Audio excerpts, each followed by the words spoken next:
processo de imigração de mão de obra do mundo inteiro já foi relatado em livros, filmes e novelas. A busca por oportunidades de trabalho e melhores condições de vida que não eram oferecidas em seus países de origem sempre foi a causa principal das imigrações. É por isso que hoje a gente vai conhecer o Museu da Imigração Japonesa no Brasil. A repórter Letícia Andrade preparou uma matéria recheada de informações para a gente ficar antenado nessa parte histórica do nosso país. Vamos lá, boa tarde, Lelê!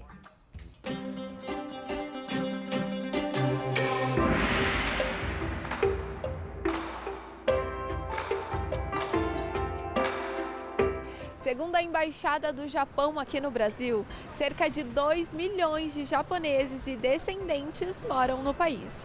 E aqui no bairro da Liberdade, em São Paulo, concentra-se a maior colônia japonesa do mundo fora do Japão.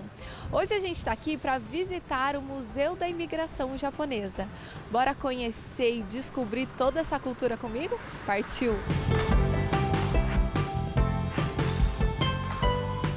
O museu foi idealizado pelos imigrantes pioneiros como uma forma de preservação e transmissão de sua história às próximas gerações. Inaugurado em 1978, conta com um acervo de quase 100 mil itens que foram doados pelos próprios imigrantes japoneses. E quem vai acompanhar a gente pelo tour é o Eduardo, que já está aqui do meu lado. Eduardo, dessa primeira sala, o que as pessoas já dão de cara e aprendem?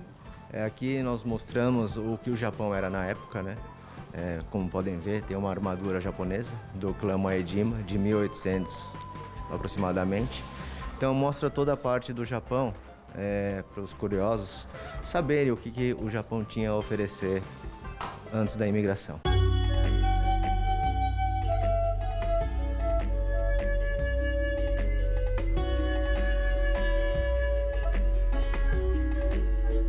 E a gente já está entrando numa segunda sala e a gente tem aqui o Ryo Mizuno, é isso? Sim, ele é oficialmente ele idealizou a imigração, né, japonesa para o Brasil, trazendo o primeiro navio com 781 tripulantes.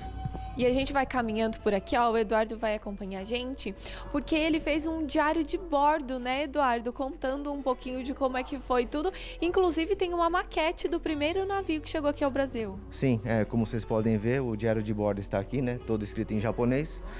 Ele escreveu o dia a dia de toda a viagem até chegar ao Brasil. Foi nesse navio que mais de 700 imigrantes japoneses chegaram aqui no nosso país. É história pura e a gente continua. Os imigrantes que chegavam ao Brasil eram encaminhados para as fazendas no interior de São Paulo, a maioria de café. Por isso, eles traziam do Japão lamparinas e algumas ferramentas próprias. E aqui a gente tem um item muito importante, né? Que é um dicionário do japonês para o português, é isso? Sim, o senhor Wasaburo Otake, né? Ele, como um estudioso, ele confeccionou o primeiro dicionário para que os imigrantes pudessem olhar e se comunicar com os brasileiros. E aí, quando eles chegaram aqui ao Brasil, eles tinham um intérprete, como é que eles se comunicavam? Sim, tinha alguns tradutores que vieram junto com o Ryo Mizuno para ajudar na primeira comunicação entre os fazendeiros. No mesmo andar foi construída uma réplica de moradia, a cabana do imigrante. Todas as cabanas eram assim? Sim, aparentemente sim. Essa é um pouco assim bem construída, mas na época era um pouco mais rústica. Vamos conhecer por dentro então.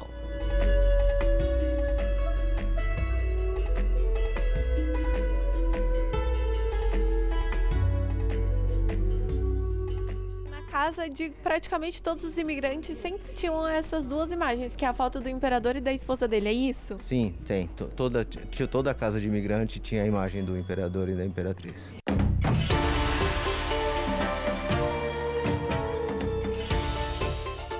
Curiosidade é que muitos dos imigrantes, quando eles chegam em um país, eles constroem talvez uma igreja.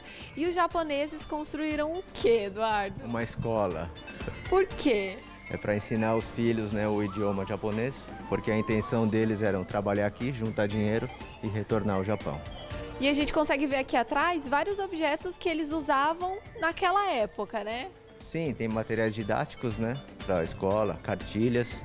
Inclusive tem um sino também para da hora do intervalo. Aí aquela peça maior é um ábaco, que é usado para fazer conta também. E tem o altar com a imagem do imperador e da imperatriz e alguns outros livros. O museu ocupa 3 andares do prédio Bunkiyo. No segundo andar de exposição, é possível descobrir por que o bairro da Liberdade foi escolhido pelos imigrantes japoneses. Como havia muita dificuldade em adquirir remédios, mantimentos, então sempre eles teriam que vir para São Paulo para aquisição. Então, aproveitando isso, os imigrantes que estavam no interior começaram a vir para a cidade grande e eles se alojaram no bairro da Liberdade, principalmente na rua Conde de Sarzedas, que tinha algumas casas com alguns porões, que o aluguel era barato. Aí então viram a oportunidade de criar o comércio aqui.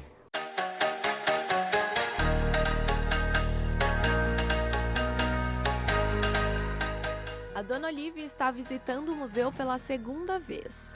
E com o passeio, ela relembrou sua viagem ao Japão. Eu já estive 2 vezes no Japão. É uma turismo normal. Então, quer dizer, por que eu vou falar para você que eu estive 2 vezes?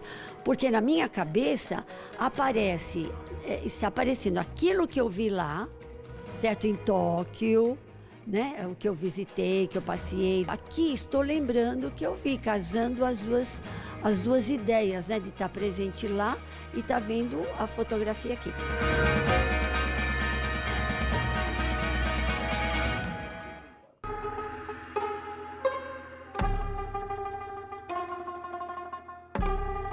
E a gente também aqui consegue acompanhar e ver bem de pertinho, por exemplo, esse kimono aqui, que foi um presente especial, né? Sim, o ministro do Japão, ele veio para o Brasil na comemoração do 4º centenário e presenteou a primeira-dama do estado com esse lindo kimono. E, gente, a gente consegue ver aqui, bem de pertinho, que são muitos detalhes no kimono. Tem bordado, flores, pássaros. É a coisa mais linda.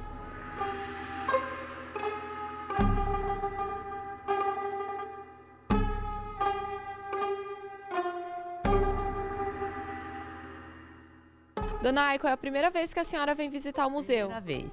E o que tá achando? Fantástica. Nossa, coisa assim que você não imaginava, aquela história que minha avó contava, tá tudo aqui, né? Então eu achei muito interessante. E de todos esses andares que a senhora já visitou, tem algum objeto ou tem alguma parte especial que foi a favorita da senhora?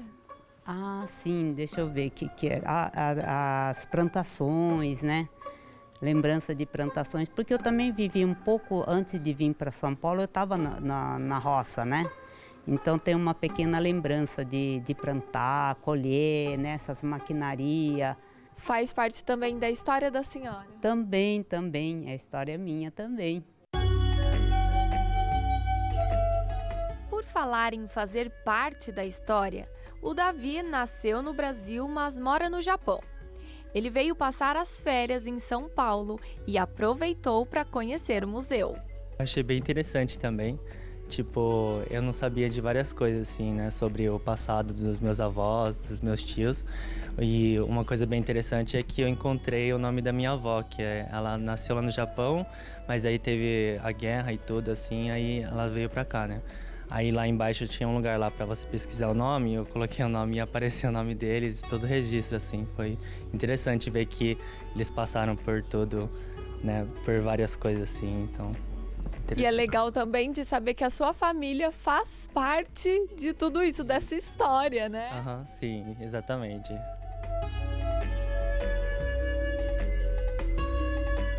Chegamos a um andar que é novo aqui no museu, né, Eduardo? O que as pessoas conseguem acompanhar por aqui? Aqui a história retorna da década de 60 até os dias atuais, onde é contado um pouco de tudo sobre a visita da família imperial, dos esportes, das indústrias e do retorno dos Niseis para o Japão a trabalho, que é o fenômeno Dekasegi, né? E aqui, olha, a gente vai entrando numa sala que tem feito mais do que sucesso, que é a sala da cultura pop, é isso? Sim, a cultura pop está sendo um sucesso aqui no museu. Muita gente vem para ver os super-heróis. Tem muita coisa, olha só, que a gente consegue ver os super-heróis que fizeram muito sucesso, principalmente a partir da década de 80. Tem mangás, CDs, filmes, tudo pra galera se divertir muito por aqui.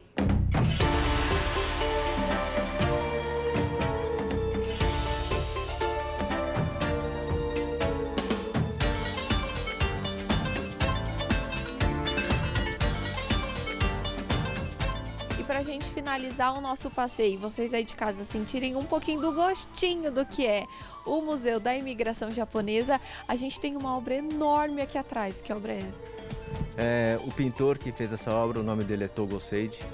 A intenção dele foi retratar todo o processo imigratório, né, dos imigrantes até os dias atuais, vindo para a cidade de São Paulo. Ela é enorme, tem quantos metros? São 2 obras de 8 metros de largura por 2 de altura. Então, olha, por aqui você pode ficar bastante tempo porque você vai conseguir acompanhar vários detalhes. Eduardo, para quem acompanhou a gente aqui no nosso passeio no museu, ficou com vontade de vir conhecer, como é que funciona o horário de funcionamento, quem pode vir visitar? O museu está aberto para qualquer público, ele funciona de terça a domingo, das 13 às 17 horas, o ingresso adulto é R$ 16 e a meia entrada é 8. E viva sempre a cultura japonesa, né? Sim, banzai.